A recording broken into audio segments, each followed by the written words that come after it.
নমস্কার। কথায় আছে মাছে ভাতে বাঙালি, মাছ ছাড়া বাঙালির একদিনও চলে না। রোজ মাছের একই রেসিপির একঘেয়েমি কাটাতে আজ আমি কম তেল মশলা দিয়ে কাতলা মাছ ভাপা তৈরি করব। কাতলা মাছ ছাড়াও যে কোনো টাটকা মাছেরই এই ভাপা করা যায়। আমি এখানে 4 পিস কাতলা মাছ নিয়েছি। মাছটাতে প্রথমে 2 চামচ লেবুর রস দিচ্ছি, 1 চামচ নুন দিচ্ছি,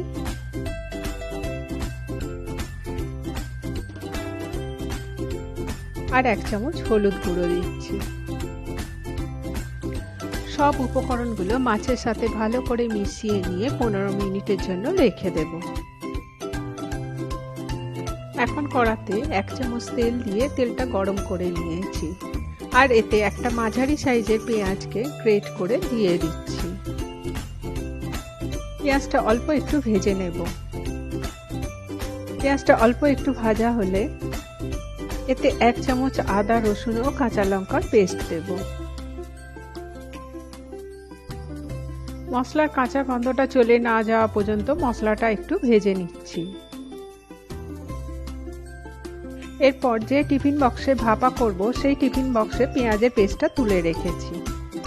এখন একটা মিক্সিং জারে 2 চামচ পোস্ত, 1 চামচ সর্ষে ও 1 চামচ জিরে দিয়ে একটা ড্রাই পেস্ট তৈরি করে নেব। এরপর এতে 2টো কাঁচা লঙ্কা ও 2 চামচ টক দই দিয়ে আরও কিছুক্ষণ বেটে নিয়ে একটা পেস্ট তৈরি করে নিয়েছি। এই পেস্টটা এখন টিফিন বক্সে ঢেলে দিচ্ছি। আর এতে 1 চামচ হলুদ গুঁড়ো, 1 চামচ Kashmiri red chilli powder, half চামচ নুন ও হাফ চামচ চিনি দিচ্ছি।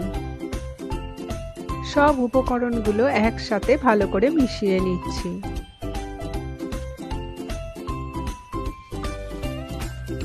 এখন টিফিন বক্সে আগে থেকে নুন হলুদ মাখানো মাছগুলো এক এক করে দিয়ে দেব। টিফিন বক্সে ভাপা করতে অসুবিধা হলে যে কোনো বড় সাইজের চাপা দেওয়া বাটিতে ভাপা তৈরি করতে পারেন।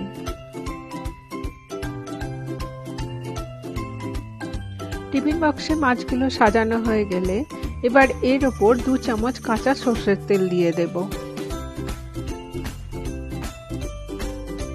আপনারা চাইলে এতে কয়েকটা কাঁচা লঙ্কাও দিতে পারেন। আমি আগে যেহেতু কাঁচা লঙ্কা বাটা দিয়েছি তাই আর দিলাম না। এখন টিফিন বক্সের মুখটা আটকে দিচ্ছি। এখন একটা কড়াতে কিছুটা জল দিয়ে তার উপর একটা গোল বেড়ি বসিয়ে তার উপর টিফিন বক্সটা বসিয়ে কড়াটা ঢাকা দিয়ে দেব।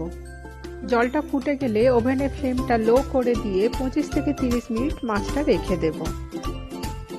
তারপর নামিয়ে নিয়ে গরম গরম ভাতের সাথে এই কাতলা মাছ ভাপা পরিবেশন করব। এইভাবে মাছ ভাপা করলে মাছটা খুব নরম হয়ে যায় আর এর স্বাদও হয় অতুলনীয়। আমার এই রেসিপিটা অবশ্যই বাড়িতে ট্রাই করবেন আর আমাকে জানাবেন কেমন লাগলো।